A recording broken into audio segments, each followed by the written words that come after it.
Hi friends, welcome to bank Nifty boss YouTube ఛానల్కి. ఈరోజు December 29వ తారీఖు సోమవారం. ఈరోజు ఈ వీడియోలో మనం డిఫెన్స్ రంగంపై అదాని కన్ను దాదాపు 1,80,000 కోట్ల రూపాయలు పెట్టుబడి అయితే పెట్టబోతున్నారు. అలాగే మన దేశం నుంచి ఆఫ్రికాకి అత్యధికంగా ఎగుమతి అయ్యే రెడ్ గోల్డ్ అంటే మీకు తెలుసా? అలాగే ఈరోజు రష్యా యుక్రెయిన్ మధ్య అయితే ఒక యుద్ధం తాలూకి ఒక శాంతి ఒడంబడిక లేదా ఒప్పందం కుదరబోతుంది. సో దాని తాలూకు ప్రభావం క్రూడ్ మీద ఎంతవరకు ఉండిపోతుంది? ఇప్పటి నుండి క్రూడ్‌కి దారేటు. పూర్తి వీడియోలోకి వెళ్ళే ముందు ఒక మాట ఫ్రెండ్స్. మన పాత మెయిన్ ఛానల్ ఉంది కదా! యూట్యూబ్ ఛానలు బ్యాంక్ నిఫ్టీ బాస్‌ది. దాదాపు 16,785 మంది మెంబర్స్ వచ్చారు. దాదాపు చాలా కష్టపడ్డాను చెప్పాలంటే. 3 ఇయర్స్ నుంచి మనం రెగ్యులర్‌గా వీడియోలు పెడుతున్నాం. చాలా అద్భుతంగా నడుస్తుంది. కాకపోతే 2 నెలల నుంచి మాత్రం యూట్యూబ్ ద్వారా చాలా ఇబ్బందికరమైన పరిస్థితి అయితే వచ్చింది. ఎందుకంటే మనం ఎప్పుడెప్పుడో పెట్టిన వీడియోస్, స్టాక్స్ గురించి డిస్కషన్ చేసిన వీడియోస్. నేను ఎప్పుడు కూడా ఈ స్టాకులు ఇంత కొనండి, ఇంత అయిపోతుంది, అంత అయిపోతుంది చెప్పలేదు. కాకపోతే స్టాకు తాలూకు యొక్క డిస్కషన్ మాత్రం చేసేవాడిని అనమాట. సో ఈ మధ్య పెట్టిన ఒక వీడియో, అలాగే పాత వీడియోలు రెండింటి మీద కలిపి మొత్తంగా అయితే 3 స్ట్రైక్స్ పెట్టేశారు. మన ఛానల్ అయితే ఇప్పుడు రిమూవ్ చేశారు, డిలీట్ అయిపోయింది. సో దాని మీద కరస్పాండెన్స్ పెట్టాను అనుకోండి, అప్పీల్ పెట్టాను. కానీ 99% వాళ్ళు యాక్సెప్ట్ చేయకపోవచ్చు. సో అందువల్ల పాత ఛానల్ అయితే ఇక ఉండకపోవచ్చు అనమాట. ఇంత కష్టపడి నిర్మించిన ఛానల్ అయితే కనుక చూస్తుండగానే రిమూవ్ అయిపోయింది. So no problem. కాకపోతే ఈ కొత్త ఛానల్ మాత్రం దయచేసి ఆదరించండి. మంచి ఇన్ఫర్మేషన్ పొందే ప్రయత్నం అయితే చేయండి ఫ్రెండ్స్. ఇక పూర్తి వీడియోలోకి వెళ్దాం. పూర్తి వీడియోలోకి వెళ్లే ముందు ఎప్పటిలాగే ఒక చిన్న రిక్వెస్ట్ ఫ్రెండ్స్. ఫస్ట్ టైము మీరు కనుక మన యూట్యూబ్ ఛానల్ చూసినట్లయితే తప్పనిసరిగా లైక్ చేయండి, షేర్ చేయండి.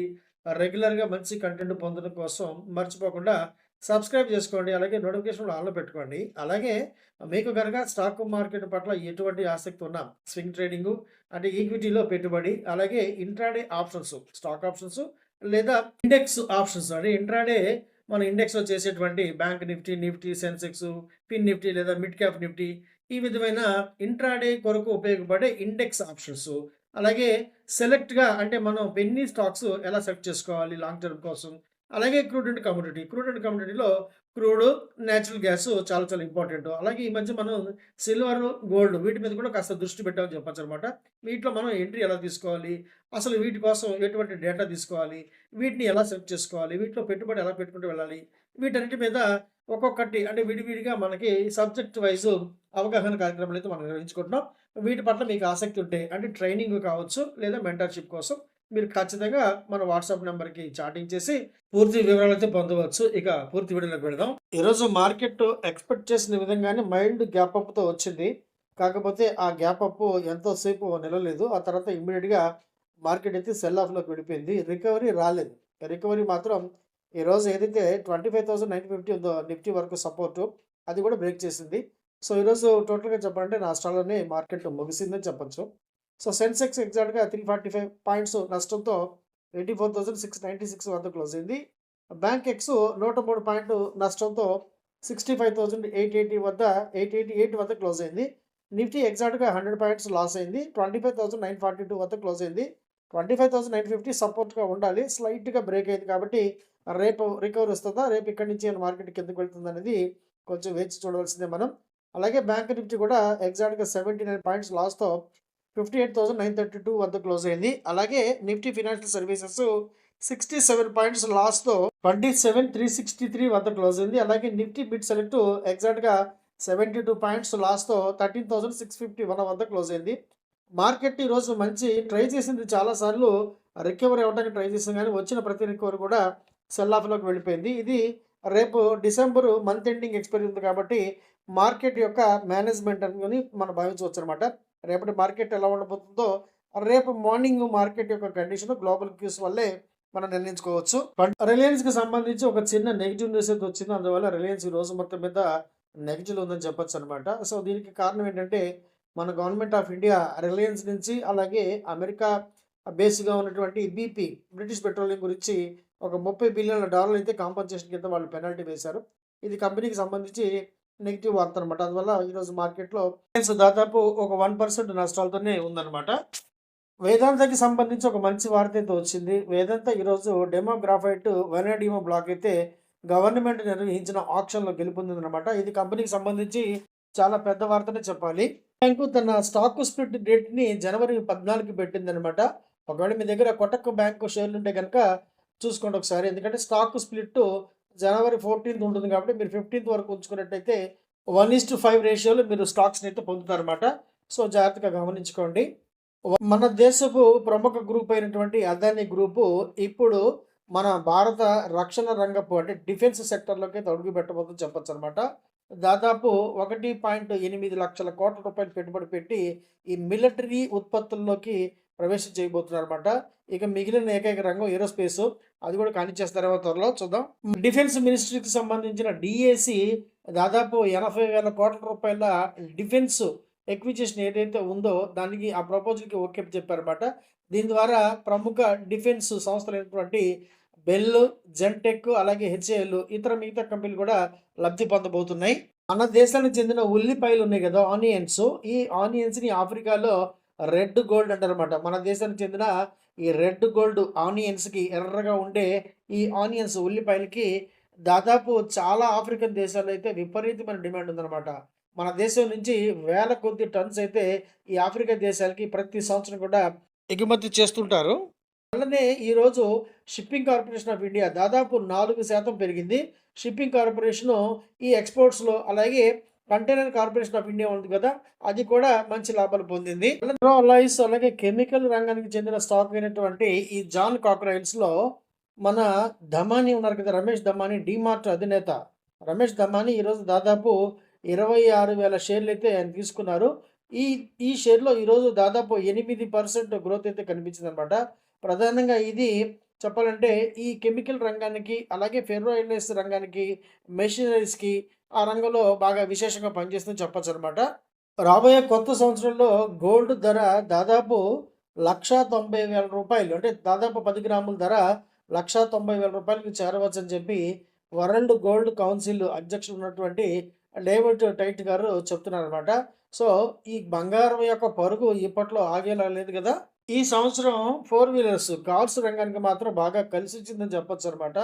ఈ సంవత్సరం దాదాపు 2.8 కోట్ల యూనిట్లయితే అమ్మకాలు జరగవచ్చని చెప్పి అనుకుంటున్నారు. ఎందుకంటే లాస్ట్ జీఎస్టీ మీటింగ్‌లో ఈ 4 వీలర్స్ మీద చాలా వరకు కూడా డిస్కౌంట్‌లు, చాలా వరకు కూడా బహుమతులు ఆఫర్ చేశారు కదా! అందువల్ల ఈ కార్ల రంగం మాత్రం విపరీతంగా పుంజుకుందని చెప్పొచ్చు. దానికి తోడు ఈవీ సెగ్మెంట్ ఎలక్ట్రికల్ వెహికల్స్ మీద కూడా చాలా వరకు కూడా ఇన్సెంటివ్స్ ప్రకటించారు. ఇందువల్ల ఈ 2 రంగాలకు చెందిన కార్లు ఎలక్ట్రికల్స్ అలాగే నార్మల్ పెట్రోల్ కార్స్ కూడా బ్రహ్మాండమైన అమ్మకాలైతే ఈ సంవత్సరం నమోదు చేయబోతున్నాయి. విక్రమ్ సోలార్ ఈ స్టాక్ మాత్రం నాన్ స్టాప్‌గా పరిగెడుతుంది. ఈ రోజు కూడా 10% లాభాలైతే దేనికి ప్రధాన కారణం ఏంటంటే మధ్యప్రదేశ్ గవర్నమెంట్ నుంచి దాదాపు 45.75 మెగావాట్ల సోలార్ ప్రాజెక్ట్ అయితే ఈ కంపెనీ దక్కించుకుంది. అందువల్ల ఈ స్టాకు రెగ్యులర్‌గా ప్రతిరోజు కూడా అద్భుతమైన లాభాలతో దూసుకుపోతుంది. భారతదేశంలో నిజానికి గోల్డ్ నిల్వలు ఎంతున్నాయో చెప్పటం ఎవరి తరం కూడా కాదు. ఎందుకంటే ఆ గృహాలలో ఉండే బంగారపు నికర విలువ కావచ్చు, నికర వాల్యూ కావచ్చు భారతదేశానికి తెలిసే అవకాశం ఉండదు కదా! అందువల్ల ఎంత బంగారం భారతదేశంలో ఉంటుందనేది ఒక అంచనా మాత్రమే ఉంటుంది. అంచనా ఏంటంటే ఇప్పుడు దాదాపు మన భారతదేశపు గోల్డ్ నిల్వలు దాదాపు 5 ట్రిలియన్‌లు ఉన్నట్టుగా లెక్క వేస్తున్నారు. ఇది మన జీడీపీ అయినటువంటి 4.1 ట్రిలియన్‌ల కంటే చాలా చాలా ఎక్కువనమాట. సో, ఆ రకంగా చూసుకుంటే భారతదేశం ప్రపంచ దేశాలన్నింటిలో కంటే ఎక్కువగా బంగారు నిల్వలు కలిగిన దేశంగా భావించవచ్చు. దాదాపు నెల, 2 నెలల క్రితం మనకి అమెరికన్ గవర్నమెంట్స్ షట్ డౌన్ అని విన్నాం కదా! ఇది మరలా జనవరి 1వ తారీఖు నుంచి రాబోతుంది చెప్పొచ్చు. ఎందుకంటే లాస్ట్ టైమ్ పాస్ చేసింది ఓన్లీ పార్షియల్‌గా పాస్ చేశారు బిల్లు, రెవెన్యూ బిల్లు. ఇప్పుడు జనవరి నెలలో కూడా మళ్ళీ మరొకసారి అమెరికా ప్రభుత్వం మూతపడే అవకాశం ఎక్కువగా కనిపిస్తుంది. ఈసారి మరి ఎన్ని రోజులు నడుస్తుందో చూద్దాం. ఈరోజు కూడా మెటల్ స్టాక్స్‌లో ర్యాలీ అయితే కొనసాగింది. కాకపోతే హిందుస్థాన్ కాపర్ మాత్రం first life time high click అయిన తర్వాత, రీచ్ అయిన తర్వాత దారుణంగా పడిందని చెప్పొచ్చనమాట. లాభాల్లో ముగిసింది కానీ మొదట వచ్చిన ఏదైతే దాదాపు 14%, 13% లాభాలు పోగొట్టుకొని చివరికి మాత్రం చాలా మైల్డ్‌గా క్లోజ్ అయిందని చెప్పొచ్చనమాట. చివరికి మాత్రం హిందుస్థాన్ కాపరు దాదాపు 3% లాభంతో 488 వద్ద క్లోజ్ అయింది. అలాగే టాటా స్టీల్‌కి సంబంధించి ఒక వార్త అయితే వచ్చిందనమాట. టాటా స్టీల్ మీద అక్కడ బ్రిటిష్ కంపెనీ ఒకటి, అలాగే నెదర్లాండ్‌కి చెందిన కంపెనీ ఒకటి వీళ్ళ మీద దావాలేశారు. అందువల్ల అది కొంచెం ఒత్తిడిలో ఉందని చెప్పొచ్చు. కాకపోతే ఈరోజు టాటా స్టీలు మొదట కాస్త ఒత్తిడికి లోనైనా కూడా చివరికి మాత్రం మంచి లాభాలతో కోలుకుందని చెప్పొచ్చు. సో, వచ్చిన నెగెటివ్ ఈ వార్తలు ఏదైతే ఉన్నాయో అవన్నీ కూడా సబ్సిడైజ్ అయిపోయినాయని చెప్పొచ్చనమాట. డిస్కౌంట్ అయిపోయి ఇప్పుడు ర్యాలీ అయితే కొనసాగవచ్చు టాటా స్టీల్‌లో. మంచి లాభాలతోనే ముగిసింది. దాదాపు 2% లాభాలతో 173 వద్ద క్లోజ్ అయింది. సో, ఇవి ఫ్రెండ్స్ ఈ వీడియోలోని విశేషాలు మీకు తెలియజేసే ప్రయత్నం అయితే చేశాను. మన పాత ఛానెల్ రిస్టోర్ అయ్యే అవకాశాలు చాలా చాలా తక్కువున్నాయి. అందువల్ల ఇప్పుడు మన ఈ కొత్త ఛానెల్ ఏదైతే ఉందో దీంట్లో రెగ్యులర్‌గా ప్రతిరోజు కూడా మార్కెట్ సంబంధిత వార్తలు మీకు అందించే ప్రయత్నం అయితే చేస్తాను. ఈ వీడియో మీకు నచ్చిందని చెప్పి భావిస్తున్నాను. నచ్చితే గనుక తప్పకుండా లైక్ చేయండి, షేర్ చేయండి. రెగ్యులర్‌గా మంచి కంటెంట్ పొందడం కోసం మర్చిపోకుండా సబ్స్క్రైబ్ చేసుకోండి. అలాగే నోటిఫికేషన్ ఆన్‌లో పెట్టుకోండి. అలాగే మీకు గనుక స్టాక్ మార్కెట్ పట్ల ఎటువంటి ఆసక్తి ఉన్నా మన దగ్గర ఉన్న 4 ఛానెల్స్ గురించి వివరాల కోసం ఖచ్చితంగా మన ఈ వాట్సాప్ నంబర్‌తో చాటింగ్ చేసి వివరాలు పొందండి. అలాగే ట్రైనింగ్‌కి సంబంధిత విషయాలు కూడా తెలుసుకునే ప్రయత్నం చేయండి ఫ్రెండ్స్. వీడియో చూసినందుకు thank you very much. Thank you. Subscribe చేయడం మర్చిపోకండి ఫ్రెండ్స్. దయచేసి సబ్స్క్రైబ్ చేయండి. మన పాత ఛానెల్ ఏ విధంగా అయితే ఆదరించారో ఈ కొత్త ఛానెల్ ఇక రెగ్యులర్‌గా వస్తుంది కాబట్టి దీన్ని కూడా దయచేసి సబ్స్క్రైబ్ చేసుకోండి ఫ్రెండ్స్. నోటిఫికేషన్ ఆన్‌లో పెట్టుకోండి. Thank you very much. Thank you. Friends నేను సెబీ రిజిస్టర్డ్ కాదు. నాకున్న బ్యాంకింగ్ ఎక్స్‌పీరియన్స్ ఎగ్జాక్ట్‌గా 25 years in a public sector bank as a senior manager. అలాగే నాకున్న స్టాక్ మార్కెట్‌లో ఎక్స్‌పీరియన్స్ మోర్ దెన్ 35 ఇయర్స్ ఇప్పుడు. ఈ ఎక్స్‌పీరియన్స్‌లో నేను చూసిన, నేను పడిన అనేకమైన కష్టాల నుండి, నష్టాల నుండి నాకు నేనుగా నేర్చుకున్న అనేకమైన గుణపాఠాలతో, నేను స్వంతంగా డెవలప్ చేసుకున్న అనేకమైన టెక్నిక్స్‌తో నేను మీకు ఎడ్యుకేషన్ మరియు లెర్నింగ్ పర్పస్‌లో నేర్పించే ప్రయత్నం మాత్రమే చేస్తున్నాను. నా అనుభవాన్ని నేను మీతో పంచుకునే ప్రయత్నం మాత్రమే చేస్తున్నాను. అంతే తప్ప నేను మీకు కొత్త కొత్త సాఫ్ట్‌వేర్‌లు అమ్మటం, పుస్తకాలు అమ్మటం ఇవేమీ జరగవు. అలాగే స్టాక్ మార్కెట్‌లో మీరు చేసే ప్రతి ట్రేడింగ్ కూడా, మీరు పెట్టే ప్రతి రూపాయికి కూడా ఎంతో కొంత నష్ట భయం అయితే ఉంటుంది. ఇది మీరు ఖచ్చితంగా గమనించండి. దీన్ని జయించాలంటే మీకు టెక్నికల్ నాలెడ్జ్ ఖచ్చితంగా కావాల్సిందే. ఇందులో ఎటువంటి సందేహం లేదు. అద్భుతమైన టెక్నికల్ నాలెడ్జ్ నేర్చుకోండి. మీ అంతట మీరు, మీకు మీరుగా ఓన్‌గా ట్రేడింగ్ చేసుకునే ఒక చక్కటి అవకాశాన్ని ఉపయోగించుకోండి. సంప్రదించండి. వాట్సాప్ నంబర్ ఉంది కదా! చాటింగ్ ద్వారా సంప్రదించి పూర్తి వివరాలైతే పొందండి ఫ్రెండ్స్. వీడియో చూసినందుకు once again thank you very much. Thank you.